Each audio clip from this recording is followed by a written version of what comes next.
the nation's music station, and right now we would like to welcome to Much Music the Bangles, Susanna Hoffs, Debbie Peterson, Michael Steele, and Vicki Peterson. Great to see you in. You had a show at the Kingswood Music Theatre at Canada's Wonderland, just north of Toronto last night. Yeah. And Wasn't it a wonder? after unfortunately having to cancel a show which was booked about 6 months ago at the concert hall, it's great to see you back. Yeah, it's great to be back. Good show? Yeah. It was fun. It was definitely fun. Yeah, we tried to get our courage up to ride the rides, but I kept watching and wondering if people are standing up. Yeah, you have to watch that one. They go around the first curve and they all scream. They go, ah! And then they do the loop and they all get totally quiet. It's so terrifying that nobody says anything. I think it's because when your life is passing before your eyes, you don't make have any much sounds. to say. Yeah. A few sound problems last night, but outside of that, things were pretty good. Yeah. I just noticed in a couple of reviews Acts of God, squeaks and squeals. Yeah. There's not a lot of control that you have over things like that. No, not a lot. No, microcosm of life.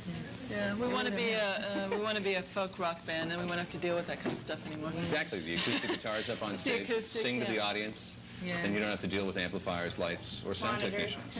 Yeah. We could do Puff the Magic Dragon. Yeah. All right. We're thinking about that. Last time around, the reviews for the show were quite good, but they said that there was still a few rough edges around some of the things. Who, us? Rough edges? Do you think that this time around things are a little more... Now we're perfect. No. Well, I don't know how we've done it, but... I don't want to say polished, because perhaps that's the wrong word. No, I was going to say we've refined the rough edge quality of our sound so that it's... I'm not so sure about I can't figure out how I'm trying to say this. It's too early, but we are still rough. We'll always be rough. I think rough edges are our life. That's what we do best. Yeah, that's what I'm trying to say. The rough edges, the feedback, the gnarly mistakes. Do you consciously inject those into the show? Or Oh, yes. It's all done on purpose. It's been 3 minutes without a rough edge, so let's put one in here. Every time we make a mistake, it's definitely intentional. It's all choreographed. And what we do now is we have a guy who stands by the side of the stage, and he has the whole show taped. Right. And we have made the mistakes be a part of the tape, you see, so that we don't have to worry about the whole thing's the on emulator and computers and synthesizers. It's none of it's us anyway. Well, I have to say then that you do a fabulous job of syncing the mistakes. Oh, Thank you. Well, thank you so much. We're very well rehearsed. You'd never know that you were syncing to them. No, it's just it's amazing. We learned all our tricks from the Thompsons.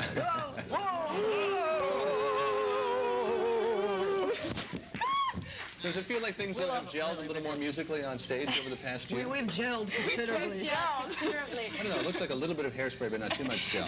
Oh, there's no gel or hairspray. It's a real psychedelic concept with us. Because I'm sure that the more you play together and the more tours you go on, the more used you get to playing with each other even when you're tired, because I know how rough the road can be. The better you become as musicians on stage. Is that happening to you, or are you managing to... We're trying to avoid it. I don't think we're even aware of the sort of improvement that we've made this year. But we have friends who've seen us several times during this tour, and they say we've improved, we've gotten better. We're now like doing moves that we're not even aware of the sort of natural choreography which has come to pass at our shows. So I think we are. We just don't have any perspective at all whatsoever. Total consciousness. So you just rely on friends to say, how am I doing tonight? Right. Yeah. But I mean, we hired them to come to the shows, to give us good support afterwards. Say, oh, you're doing that much better now. Yes, you're doing that much better. And I guess if the whole show's on tape, it's pretty hard to tell. This is true. This is all for effect. It doesn't matter. One of the things that intrigues me about the different light LP, and I suppose it was perhaps a little bit helpful in the eyes of some of the radio stations who received Manic Monday on their desk, was the Prince connection that's been made. Oh, the famous Prince connection. The famous Prince connection. How did this come together? Basically, we've heard rumors. So. Yeah, I think Prince is just... he's one of those people who are very obsessed with music in every way, and he's always going to clubs and getting records and finding out about bands, and we were very happy to know that he was a fan of ours.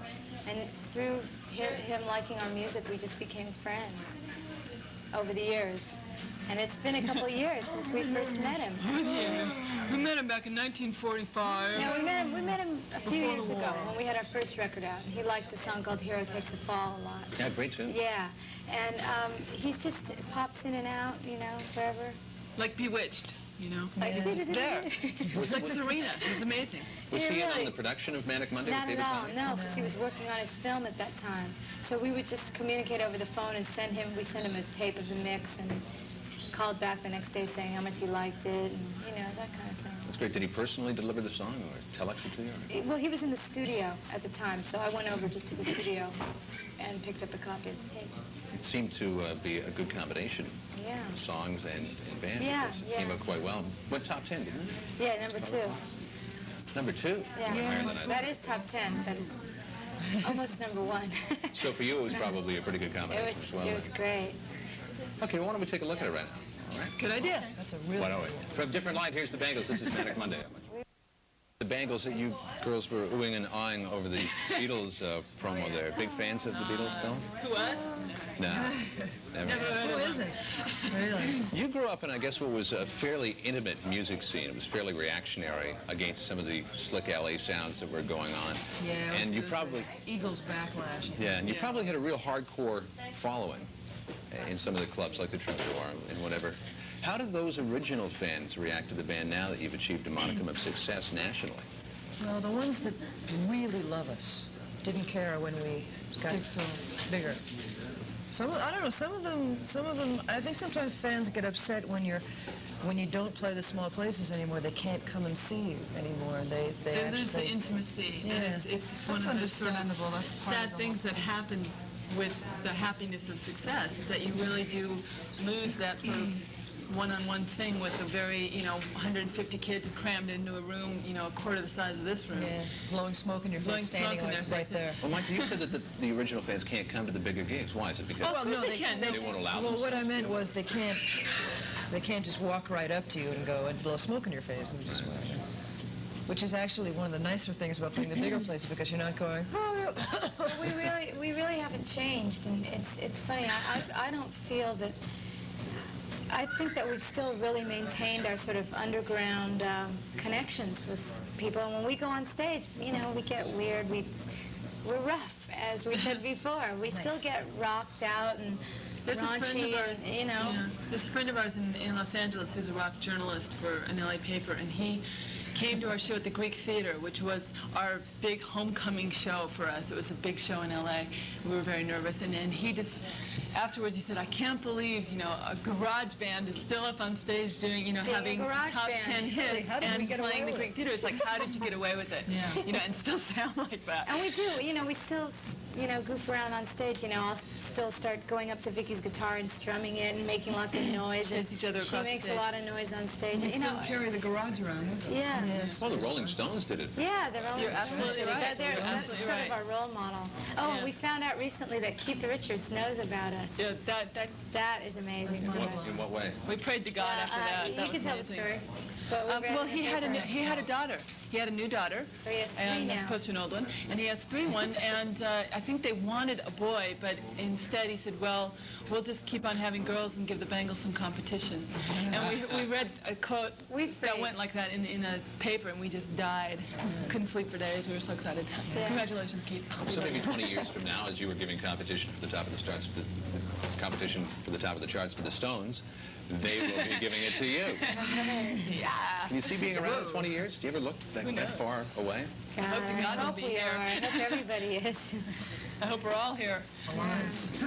You were saying that you were a garage band that got up on stage and kept being a garage band, like the Stones did. And it was interesting to read reviews from some of the first performances at major venues that you did. The critics came out and they were surprised at your competence. It was almost like just on principle they were expecting you to fail.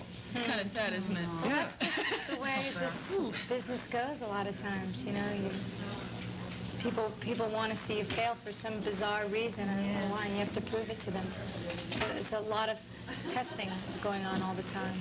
But we can handle it, can't we, girls? Do you feel that there's perhaps more pressure on you to prove yourself than well, perhaps a male band would we have? actually are the ones that put the most pressure on ourselves because we're very Very neurotic. We're very neurotic, but we want to do everything we do as best we can, and that includes a lot of self-torture, basically. We want to be rough in the best possible way. I'm sure there are a lot of people who expect us to be a certain way because we're female, but we can't worry about them. You know, we can't get on stage and think, oh God, what are those people out there who are expecting an all-girl band to sound like an all-girl band, whatever that is their concept of it. Because all we can do is get up there and play our songs. Because I've read articles that were written, obviously, by men that approached the band from a standpoint of, well, gee, they were really cute girls, and so I had a great time sitting down and talking with them. And it was approached from the angle of, well, they were cute, so it was all right. I wonder who he was talking to. Yeah. Well, whatever, or what time of the day it was. Obviously, it wasn't first thing in the morning. Do you find that the media, especially males in the media, tend to approach the band that way? It must be a maddening thing to do. I don't know. I mean, if people are well-adjusted people, they approach us as human beings.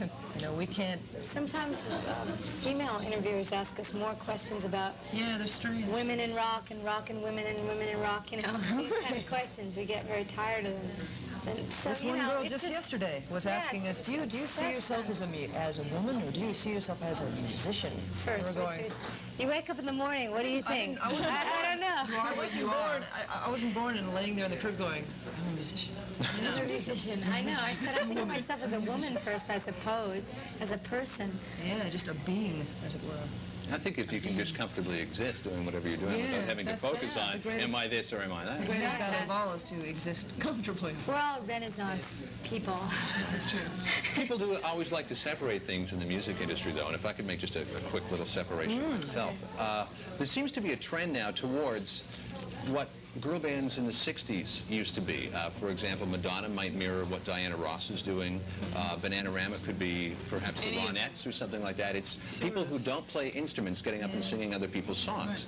As a band, what do you think of that situation? I don't know. I think it's really fun to sing without playing sometimes, because it's a little harder to sing and play at the same time. It's very difficult. We've done it before. We did it on a television show in the States. We just got up in front of 4 microphones and we're the Pointer Sisters for a second, you know. I mean, it was, it's fun. It's a different aspect of what we do, but we do write our own songs. We do play our own instruments, and we're a rock band. We would never give that up. I would never give that up. It wouldn't feel comfortable. Yeah, it's too fun. So you would never ever want to hire a backing band and concentrate on vocals, because your vocals are very, very good. Well, I think the a cappella singing and possibly singing with a different type of accompaniment may come down the line, but that is expensive. That means, you know, a big show with a I mean, it would be wonderful to sing with the string section or something and just, you know. Maybe hasn't changed, but I think basically we're all musicians as well as singers, so we love to play. We can't give up the electric guitars, the drums, you know. It's just we can't do that yet.